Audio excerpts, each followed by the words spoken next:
Most people are advised to find one single thing and stick with it for 40 years. This is known as specialization. However, for you, that advice feels like a death sentence. You have a dozen browser tabs open, 3 half-finished projects on your desk, and a constant fear that by choosing one path, you are killing all the others.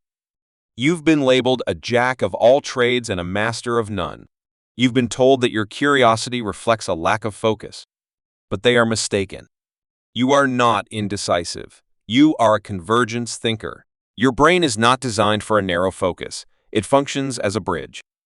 In the past, the world belonged to specialists, often called eye-shaped professionals. They delved deeply into one narrow field.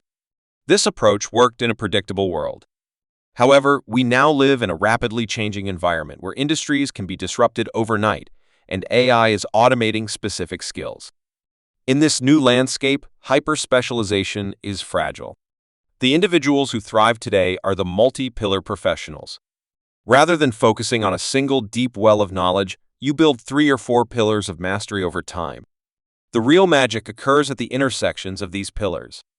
When you combine data science with storytelling or psychology with web design, you become unique, a category of one. You stop competing solely on volume and begin competing on distinctiveness. The biggest mistake people with diverse interests make is trying to pursue everything simultaneously. This often leaves you feeling like a mile-wide, inch-deep fraud, lacking a foundation. To remedy this, you must embrace the strategy of serial mastery. Instead of committing to one interest for life, choose one interest for a specific season. Give yourself 6 to 12 months to deeply explore one particular pillar. Aim for 80% proficiency. You don't need to be the best in the world, you just need to be skilled enough to solve real problems. Once that pillar is stable, you can move on to the next. Remember, you are not quitting, you are graduating. To fuel your curiosity, you need a stable foundation. Many of history's greatest minds utilized the platform strategy. For example, Albert Einstein worked at a patent office, a stable, low-stress job that paid the bills while allowing him to conserve his mental energy for physics. If your day job consumes all of your cognitive bandwidth, you will have nothing left for your other interests. Stop searching for a career that fulfills every single one of your passions. Instead, look for a job that offers the stability and time needed to pursue those passions. Use your job as a platform, not a cage.